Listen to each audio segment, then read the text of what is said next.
Hello there! Well, thanks for tuning in. I'm really glad because in this lesson we'll be creating this colourful rainbow eucalyptus in acrylic paints. But before we get started, if you love art, you might like to check out the other lessons at our webpage at www.montmart.net because there is literally hundreds there, as well as links to our Facebook, Instagram and our art club, The Creative Connection.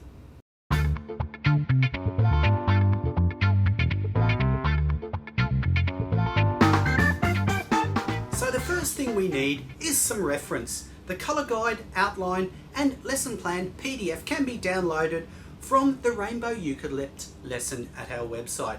Once we have these, we can transfer the outline onto a canvas. I'm using a 180 by 60 centimetre canvas here, but of course a smaller canvas could be used. Just pick one of a similar shape.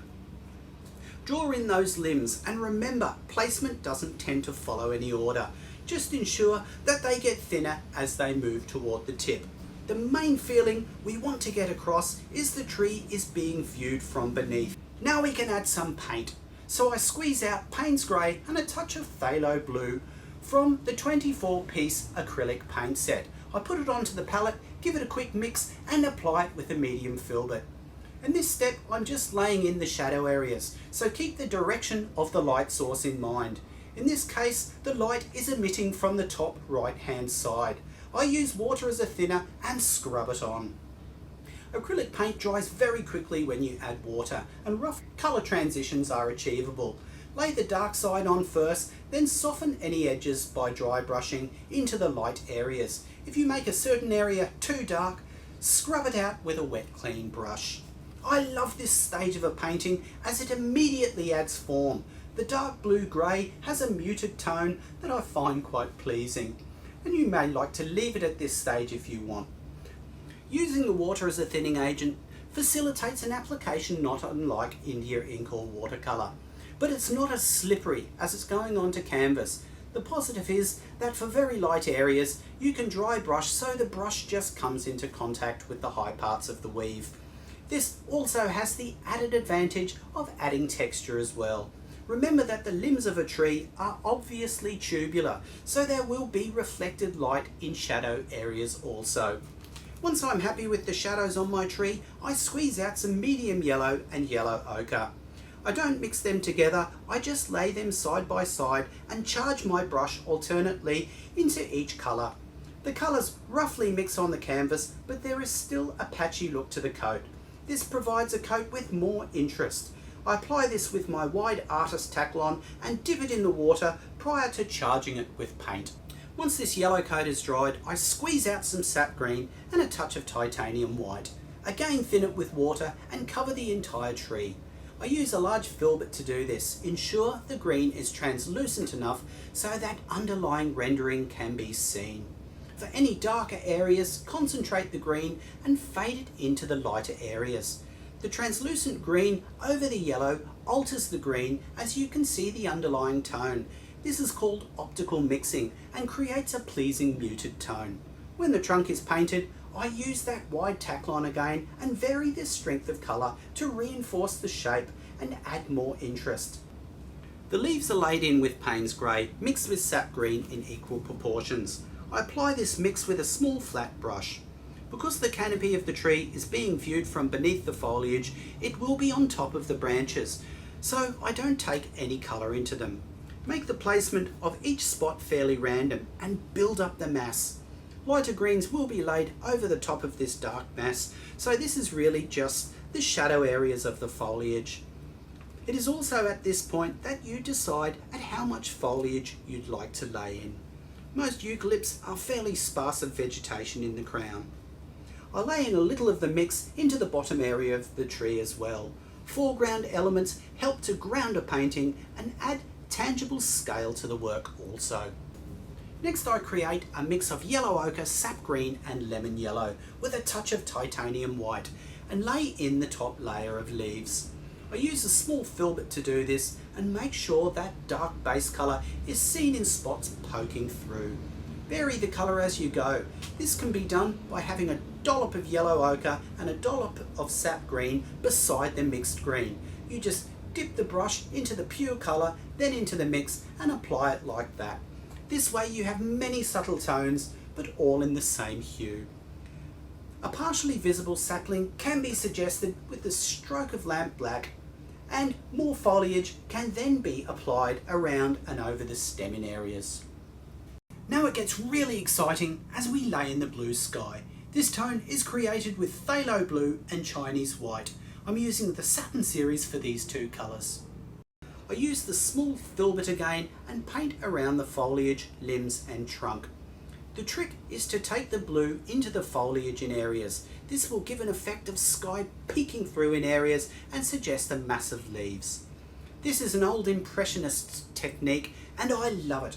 It really adds a painterly quality and it's pretty quick to lay into.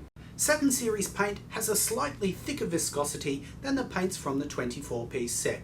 So to get it to flow nicely, I dip the brush in some water before I charge it with paint. Again, vary the colour slightly so it's not too consistent. A single tone can look lifeless. Cut in around the tree and you will notice how all of a sudden it just pops and looks quite dimensional. If you wanted to, you could pop in a happy little cloud or two at this stage. I then add some soft foliage into the little sapling at the base and follow the procedure with more of that blue mix into the leaves and concentrate the spots at the top of the mass. With the background finished, I can lay in the unique multi-hued bark. For this stage, I turn the painting upside down as the lines of bark will be easier to apply as they thin out at the top. I lay out my rainbow colours and lay them in.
The last stage is to add that dappled light over the top of the tree. We've already got our shadows suggested, we just need to apply those bursts of colour.